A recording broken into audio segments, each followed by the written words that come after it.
OJ over here from PlayerEssence, and welcome to another video. Today we're going to be talking about Xenoblade Chronicles 2 because a brand new The Adventure Continues trailer has dropped for the Xenoblade Chronicles 2 expansion pass, and this shows off Torna, the Golden Country DLC, which is extremely hype. Looking forward to that one coming out in September. We also have to talk about why Xenoblade Chronicles 2's big sales of 1.42 million units is a very big deal for Nintendo and Monolith Soft going forward. So with that out of the way, let's go ahead and get right into this crispy, silky, smooth, brand new trailer that you guys are seeing right here for Xenoblade Chronicles 2, the expansion pass, The Adventure Continues. Nintendo showed this off and they spared no expense at making this trailer just look absolutely phenomenal. The game looks better than it did when it first dropped. I think they've cleared up a couple different things. I'm not sure if there's been any resolution or texture differences, but to me it's a little bit clearer when it comes to even portable mode, which was like the big talking point that everyone was discussing when the game launched in terms of how it looked. I think it's been cleaned up just a bit more. Now, I don't have any crazy devices or anything like Digital Foundry to hook things up and test myself. I just noticed that recently when I've checked out the game in portable mode. Now, I will be playing the game a lot more on live streams, so look forward to some more gameplay live streams for Xenoblade Chronicles 2. But what do you guys think about this trailer? I think this is just absolutely fantastic in terms of what they've shown off. They highlighted it and it just looks great. It looks like something that you can put into like an ultimate edition of the game or game of the year edition, and that continue just to sell copies over and over. But let's talk a little bit more about the meat and potatoes here, and that is why Xenoblade Chronicles 2 is very important in terms of its sales for Nintendo and Monolith Soft. Now, obviously money is something. You need money to make sure that it goes to the employees so you can hire more people, you can make bigger games, better games, whatever the case is, or fund new games. If there's not money coming in, you're not going to get money to fund new games unless the publisher just wants to continue funding it for whatever reason. So I do think that them just doing this well is obviously important, but that's beside the point. The point with Xenoblade Chronicles 2 doing so well is that it means that a hardcore RPG in today's day can sell well. It gives them confidence that we could potentially see, even if they work together with another development studio, they work together with a Mistwalker, or they work together with a Bandai Namco, kind of have a little bit of a reunion there, and Nintendo, in order to bring back some of these hardcore franchises that didn't do well, because you have to remember, it's not like Xenoblade has been like a massive seller. This is the best one. Now, it's had some weird circumstances for it not to sell well. I honestly feel that Xenoblade Chronicles on the Wii could have been like a 3 or 4 million unit seller if there wasn't just so much stupidity that was surrounding the release of the game. If it launched when it was supposed to, if it was promoted like it was supposed to be promoted, and it wasn't a GameStop exclusive, I think it would have done a lot better on the Wii because people were starved for RPGs on the Wii. It's nothing like it is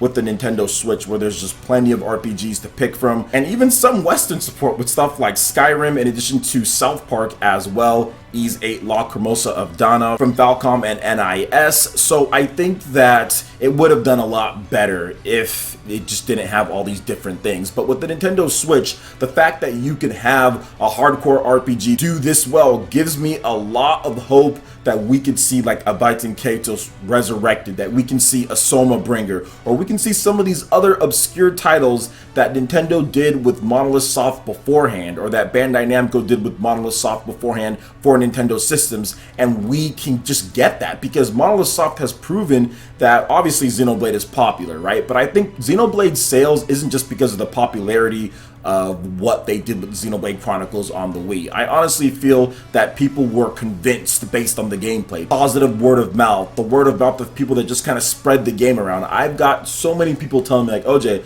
I never played Xenoblade Chronicles 1 on the Wii. Like, I wasn't into Xenoblade, but you telling me about the game, you showing it off, got me to buy this game, and now I'm telling my friends to buy the game. Because remember guys, this isn't like a simple or basic type of RPG. This didn't have the biggest marketing budget or anything like that. Obviously the graphics aren't the best out there, and for a game to sell 1.42 million units with all of that working against it is just absolutely amazing. It's absolutely amazing. And another thing that I wanted to say, which I've talked about before, but I wanted to just make sure I highlighted it for this video, is that this is the best-selling Monolith Soft title that they've done. Not only that, but this is the best-selling Xeno title as well. So dating all the way back to Xenogears on the PlayStation, Xenosaga 1, 2, and 3. It sold better than all of those. Xenoblade Chronicles on the Wii, Xenoblade Chronicles X on the Wii U. Now we have Xenoblade Chronicles 2. This is the best of it and the best Monolith Soft selling game. So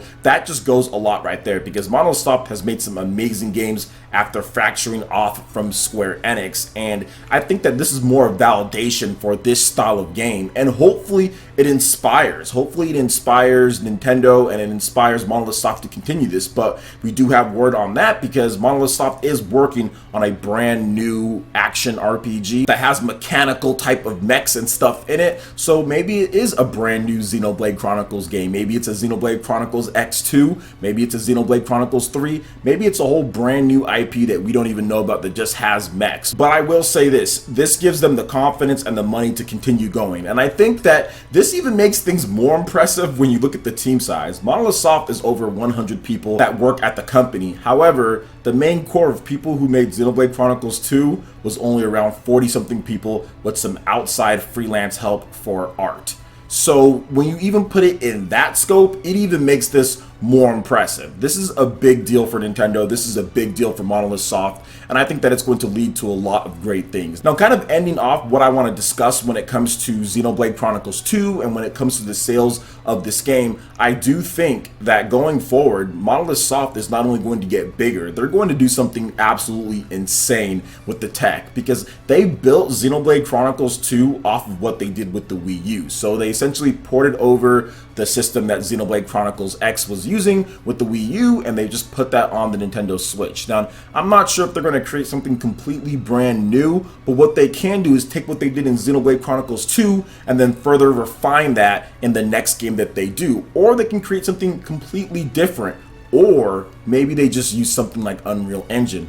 Here's what we do know about Nintendo. Nintendo is using Unreal Engine for a variety of their games. We've gotten pretty solid evidence that Metroid Prime is going to be using Unreal Engine 4, and we also have a confirmation that the Yoshi Switch game is also using Unreal Engine 4. There's some other exclusives as well, like Daemon Cross Machina, that's also using Unreal Engine 4, that's going to be exclusive for the Nintendo Switch, and a number of Japanese developers have started using Unreal Engine 4 for their RPGs, and that leads into kind of more of the speculation in the field that maybe Monolith Soft is going to be using Unreal Engine 4. Now, there's no solid information on that, guys. I'm just thinking that maybe they're going to use it for their next title, just so they can get a brand new game, brand new world, and take full advantage of what the Switch can do without using what they used before, to maybe have a similar look or feel to what they've done. So that's one thing. But I also think with this news that this gives just like a big moral boost to all of the Japanese hardcore RPGs that are going to be coming to the Nintendo Switch. We have quite a number of them. I'm going to be doing a separate video on all of the cool RPGs coming in 2019 and later this year, but also like just look at like Shin Megami Tensei, which is another game, Shin Megami Tensei 5, that's going to be using Unreal Engine 4. Just look at that. That's going to be a hardcore RPG. I think a lot of people that are new to the Xenoblade franchise or new to RPGs, which I've gotten a number of people that said, hey, I'm new to RPGs and thank you for showing me this game. I think that this could rub off on a game like Shin Megami Tensei, and maybe that becomes the best Shin Megami Tensei mainline series game. Not Persona, but the best Shin Megami Tensei game in terms of sales. But I would not be surprised, do not be surprised if we see Shin Megami Tensei 5 on the Nintendo Switch sell up there with Persona on the PlayStation 4. That would be incredible if it does. I'm not sure if it'll get to that point, but if you look at the style of game that Shin Megami Tensei is and the type of players who have liked Shin Megami Tensei and who's potentially going to buy a Switch for that game, because I think there's going to be a lot of hardcore users out there. I think it can match what Persona 5 has done, or at least get close, in my opinion. And this is all based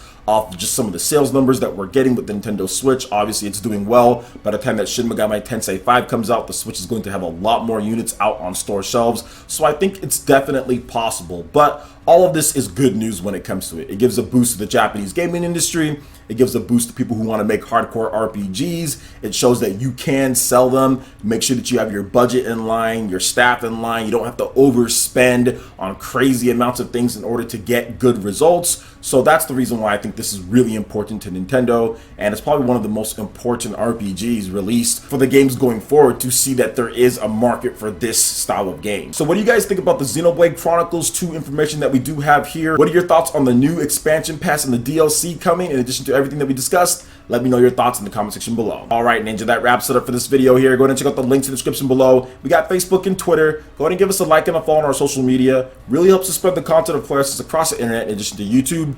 Also, make sure you check out our Patreon, Twitch, and YouTube live gaming pages, and consider supporting PlayerEssence. When you do so, it gets you access to all sorts of cool benefits, perks, rewards, and emotes via YouTube sponsorship. So check out the link in the description below, and consider supporting PlayerEssence right here on YouTube. Hit that like button if you did like this video. Lets me know you guys want more content like this going forward in the future. And subscribe to PlayerEssence for the latest RPG, Japanese, and Nintendo gaming news. Thank you so much for watching, and we'll catch you for the next video. Peace.